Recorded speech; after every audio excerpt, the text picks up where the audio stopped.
Hello, I'm Dr. Jimmy Gutman. Let's look at an interesting topic today, the immune system.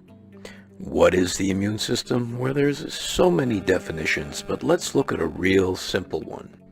Think of your immune system as your body's primary defense system. Now, defense against what? Well, defense from something we call a foreign antigen. Classic examples would be a bacteria, or a fungus, or a virus, or a parasite. All of these are not supposed to be in your body. Now let's focus a little bit stronger on viral disease. Let's take a closer look at my favorite topic, glutathione and viral disease. If you go to PubMed, which is the most reliable source of original research, let's get an idea of how many publications have been posted there on this very subject.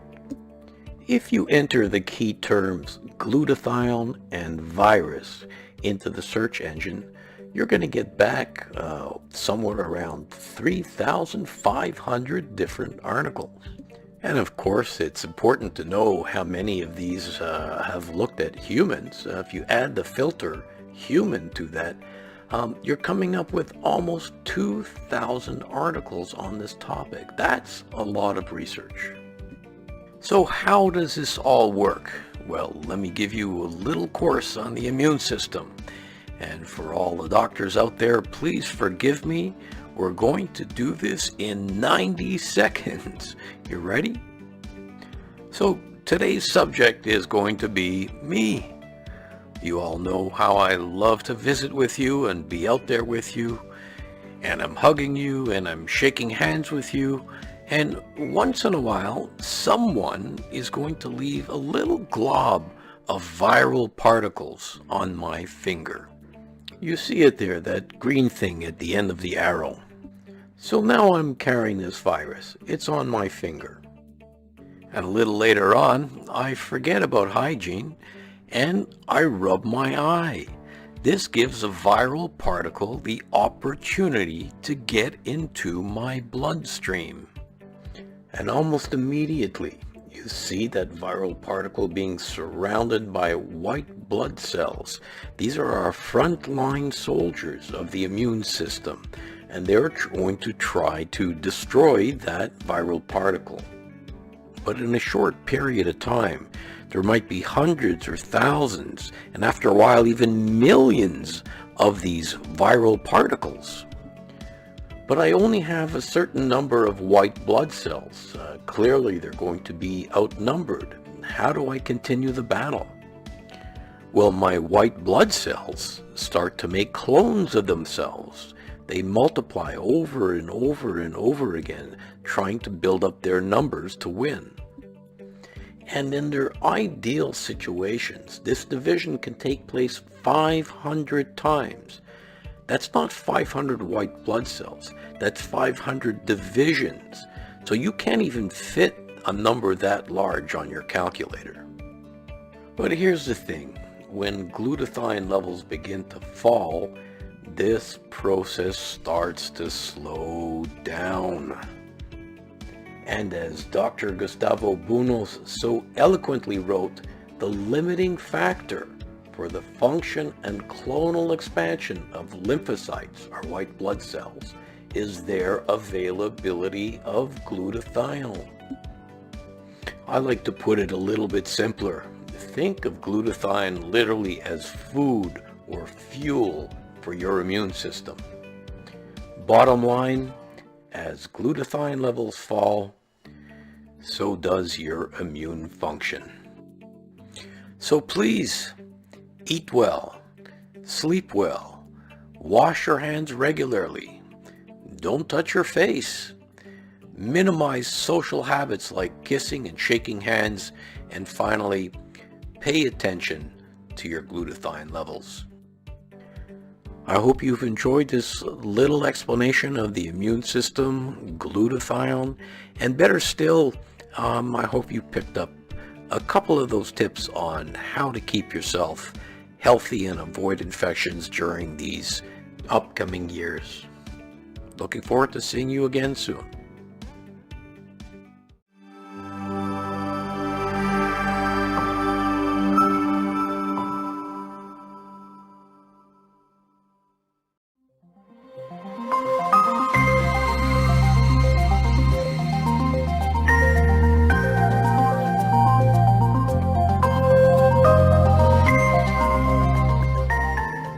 Welcome everybody. In a previous session we covered the major roles of glutathione, those being summarized by the acronym IDEA. You may remember that the I stands for the immune system, the D for detoxification, the E for energy, and of course A for antioxidant. In this video we'll be diving deeper into the D for detoxification, something that becomes increasingly important as time goes on. When immunocal was first discovered, the world population was 4 billion people. Now it's just about 8 billion people, an astounding doubling in size in one generation. And with this has come an exponential rise in pollution and toxins in the environment. According to the World Health Organization, a shocking 90% of all humanity live in places that exceed safe limits.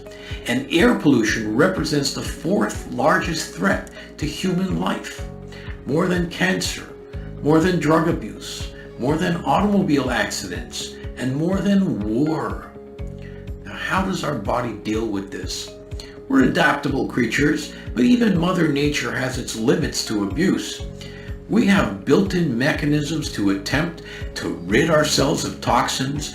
We have major organs like the liver and kidneys that specialize in this area, but each and every single cell in our body has its own independent detoxification mechanisms. And key to all of this is our topic today, glutathione. What most doctors don't know, and what most people are not aware of, is that glutathione is also documented to be responsible for the detoxification of literally hundreds of substances in our environment. And this list grows year by year.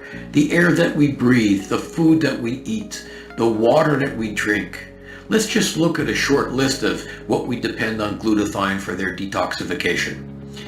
Pesticides, herbicides, automobile fumes, cigarette smoke, heavy metals like mercury and lead, and the list goes on and on. Smoked or artificially flavored foods, pickled, barbecued or preserved meats, cleaning solutions, paint or carpets, radiation, dental amalgams. We are surrounded. We even have a list of new diseases in medical books that we call environmental diseases, like multiple chemical sensitivity, sick house syndrome. Even chronic fatigue syndrome has been linked to chemical exposures. An interesting fact is that it is no coincidence that the highest levels of glutathione appear in the liver, our major organ of detoxification. Levels are almost as high in the kidneys for the same reason. However, because of the bombardment of free radicals and toxins, these organs need help in doing their jobs. Fortunately, glutathione detoxifies these substances in a number of different ways. We can get into things like the different phases of liver detoxification that glutathione is involved in, but that would be beyond the scope of this lecture. If anybody's interested in diving into this topic, I welcome you to read my latest book on glutathione that covers this in detail. But to simplify, glutathione can detoxify by neutralizing free radicals. This is one of the common ways that poisons work, is through oxidative stress. Another way glutathione works is by making these toxins more water soluble, so they can be easily eliminated by the kidneys or digestive tract. A third possible way is by actually having glutathione bind to a toxin and carry it out of the body. This is what we call chelation, especially important for heavy metal cleansing. So glutathione really does offer multiple pathways towards a cleaner body. I like to tell people that next to water, there's probably no greater detoxification substance in our body than glutathione. Finally, a major answer to the question that is so often posed: why does a healthy person need to make sure their glutathione levels are optimized? Well, when it comes to detoxification, even the healthiest individuals are, on a second-by-second basis, exposed to agents in our environment that can adversely affect our health, our well-being, and our enjoyment of life. Raising glutathione is a must in this hazardous world. Be well, and more importantly, stay well.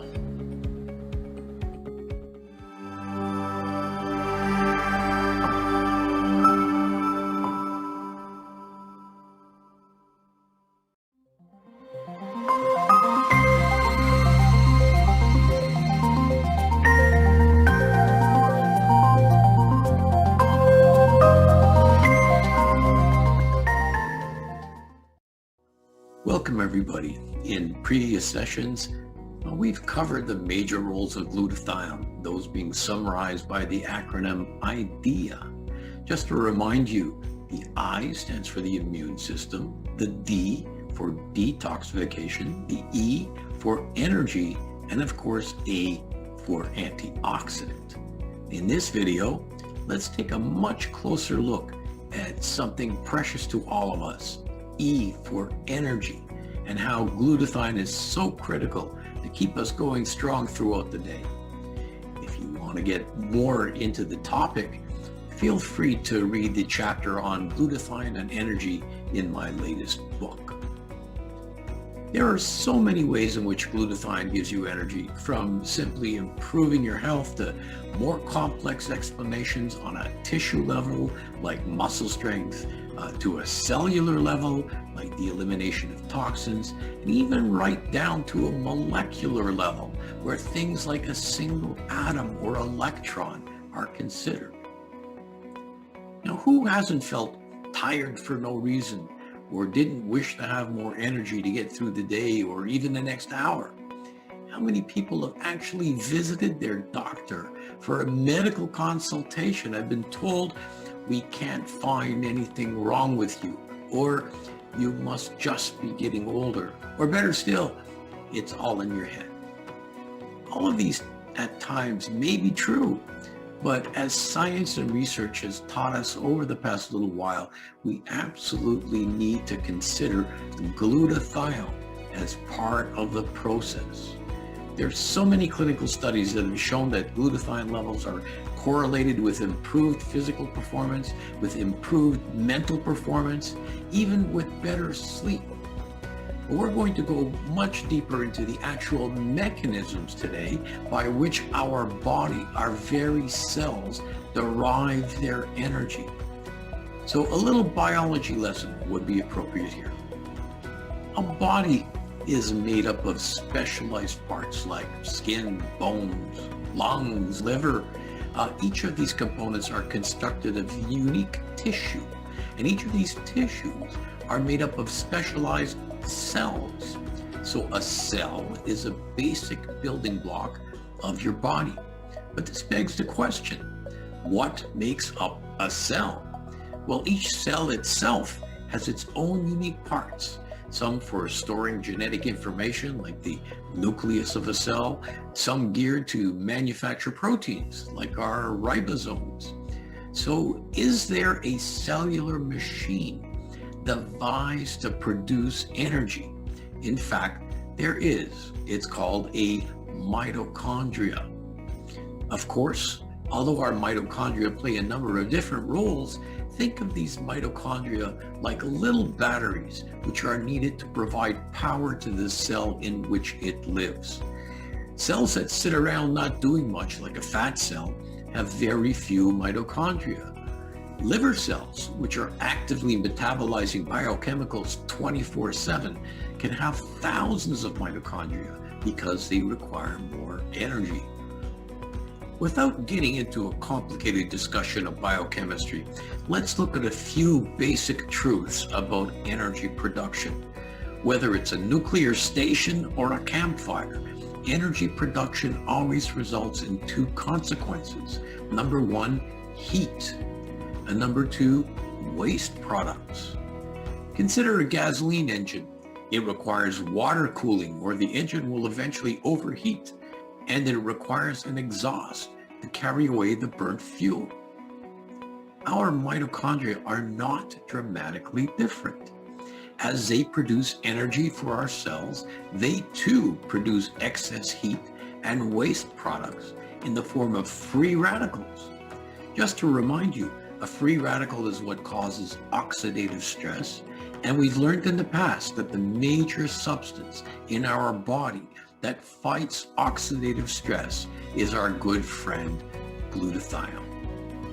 Mitochondria are absolutely dependent on glutathione to handle the heat produced and to neutralize the potential damage done by free radicals and oxidative stress. It's our master antioxidant, the glutathione, once again to the rescue. Without it, our mitochondria literally would burn up and stop functioning. The easier our cells have access to good supplies of glutathione, the better our energy production will be. Keep your engines running cool. To health.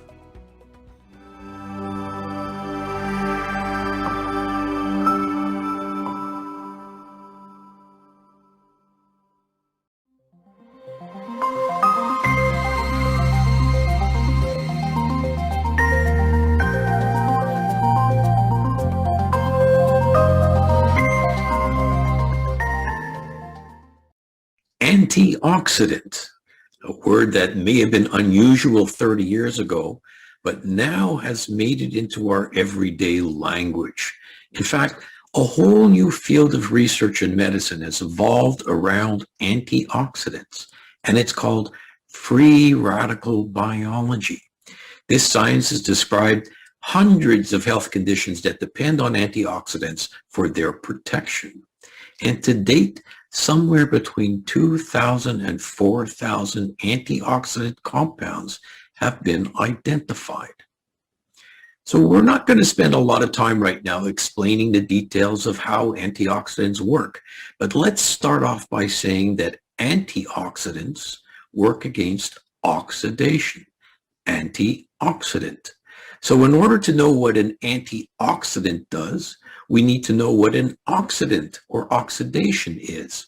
Here are a few examples. When iron rusts, that is oxidation. When butter goes bad or rancid, that's oxidation. When you cut an apple and in 20 minutes or so it turns brown, that's oxidation. So am I suggesting that you and I are rusting, going bad, and turning brown? Yes. Just look at the back of the hand of your grandmother. Those spots you see are human tissues being damaged by oxidation. Now, I'm not terribly concerned about the appearance of her hand, but when I see that, it worries me because the same process can be taking part in her lungs, in her heart, in her brain. But unfortunately, oxidation is a consequence of being alive. When we eat, when we breathe, when we exercise, when we sit in the sun, all of this produces what are called free radicals. And free radicals lead to oxidation. Again, the production of free radicals leads to oxidation. And when we produce free radicals, we set off a chain reaction where each free radical can turn whatever else it touches into another free radical, kind of like the zombies of molecular biology. Let's take a closer look. Here we see a bunch of nasty free radicals on one side and a group of nice healthy cells nearby. and a free radical drifts over and touch is one of the healthy cells. And after a short while, remember when a free radical touches another molecule, it can turn it into a free radical and so on. So you end up with a damaged cell full of free radicals. And of course, you see that that cell's touching another cell. And that cell is touching yet another cell. And voila, you end up with, here you go, a black spot on the back of your hand or in your brain. So how do we stop this process? We could call on the cavalry, our good friends, the antioxidants.